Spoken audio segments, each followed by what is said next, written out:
রহমতুল্লাহি ওবারাকাতু। এখন আছি আমি হরিণখোলা দরবার শরীফ, যে মেহমানখানা আপনারা জানেন, সেই মেহমানখানার ওপরে আছি।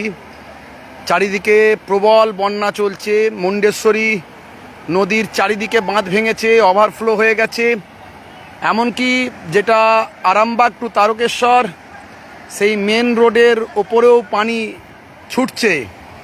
আমি আপনাদের দেখাচ্ছি, আপনারা একটু লাইভটা শেয়ার করে দেবেন, লাইভটা। চারিদিকে দেখুন, তাকিয়ে কি অবস্থা। পুরো সমস্ত ঘর বাড়ি সব একতলা পর্যন্ত সব ডুবে গেছে। এইটা আমি মেহমানখানায় দাঁড়িয়ে আছি। এই যে মেন রোড দেখতে পাচ্ছেন, লরি বাস যাচ্ছে, অল্প অল্প যাচ্ছে, কিন্তু পানির ওপর দিয়ে যাচ্ছে। অনেক জায়গাতে পানি সেখান দিয়ে ছুটছে। এখানে স্রোত দেখুন। আমাদের এই দরবারের দিকে আসতে গেলে যে নিচের দিকে নামতে হয়, যে ক্যালভেটটার ওখানে, পুরো স্রোত দেখুন কীভাবে পানি যাচ্ছে। প্রচণ্ড বড় মাপের বন্যা। কেউ কেউ বলছেন 1978 সালের যে বন্যা হয়েছিল তার থেকেও ভয়াবহ। তো এর পরেও নাকি পানি আছে। আমি হরিণখোলা দরবার শরীফ যে মেহমানখানা আছে আমাদের, এই মেহমানখানার ওপর থেকে আপনাদের আমি দেখাচ্ছি। পুরো অবস্থাটা দেখুন, পুরো চারিদিকে পানি ঢুকে গেছে। চারিদিকে ঘরে পানি, চারিদিক থেকে পানি হু হু করে যাচ্ছে। রাস্তা দেখুন, এটা আমাদের রাস্তা। আমাদের বাড়ির দিকে যেতে গেলে, এতিমখানা, মাদ্রাসা, মসজিদ, দরবারের দিকে যেতে গেলে, এই মেহমানখানার দিকে আসতে গেলে যে রাস্তা, সে রাস্তাটা এটা। ছেলেগুলো দাঁড়িয়ে আছে, সব এই রাস্তায় দাঁড়িয়ে আছে। দেখুন রাস্তার অবস্থা দেখুন, কীভাবে স্রোত চলছে দেখুন। ওই যে মেন রোডে গাড়িগুলো সব তুলে দেওয়া হয়েছে। এই রাস্তার ওপর দিয়েও কোনো জায়গায় পানি ছুটছে অলরেডি। তো একটু ভালো করে আপনারা বেশি করে শেয়ার করে মানুষকে জানিয়ে দিন। আপাতত পানিবন্দি অবস্থায় আমরা আছি। আমার যে সমস্ত প্রোগ্রামগুলো আছে, আজকের কোনো প্রোগ্রামে তো আমি যেতে পারছি না। আগামীকাল কী হবে বলতে পারবো না। অবশ্যই যোগাযোগ থাকবে সকলের সঙ্গে।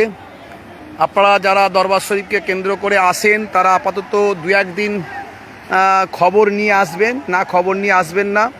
কারণ এটা আকাশের পানিতে নয়, এটা আপাতত এখানে নদীর পানিতে বন্যাটা হয়েছে। যেহেতু ঝাড়খণ্ডে প্রচণ্ড পরিমাণে পানি হচ্ছে, সেই পানির কারণে ডিবিসির পানি, দুর্গাপুর ব্যারেজ এবং পাঞ্চেত থেকে শুরু করে সমস্ত ব্যারেজ থেকে পানি খুলে দেওয়া হয়েছে। এর ফলে লক্ষ লক্ষ কিউসেক পানি ছাড়া হয়েছে।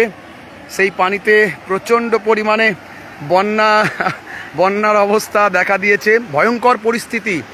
তো আপাতত আজকের প্রোগ্রাম ক্যান্সেল করেছি। এরপরে তো বেরোনোর মতো সিচুয়েশানই নাই। ভাইরা অনেক রিকোয়েস্ট করছিলেন, কিন্তু তারপরেও বলেছিলাম সন্ধ্যা পর্যন্ত দেখব, কিন্তু যা জানতে পারছি পানি বেরিয়ে চলেছে। পানি কমার কোনো লক্ষণ নাই। ঘন্টায় ঘন্টায় পানি বাড়ছে, আমরা দেখতে পাচ্ছি। ভয়ঙ্কর পরিস্থিতি। তো একেবারে চারিদিকে পানি, চারিদিকে দেখুন। আপনারা একটু সচেতন হয়ে যান। যারা এই কলকাতা টু আরামবাগ আসা যাওয়া করবেন, তারা একটু খোঁজখবর নিয়ে আসা যাওয়া করবেন। যারা দরবার শরীফকে আসেন বা আমাদের কাছে আসেন বা যে কোনো সময় চলে আসেন, প্রচুর মানুষজন আসেন, তারা একটু খোঁজখবর নিয়ে আসবেন। এই 1-2 দিন এখন পরিস্থিতি কি থাকে।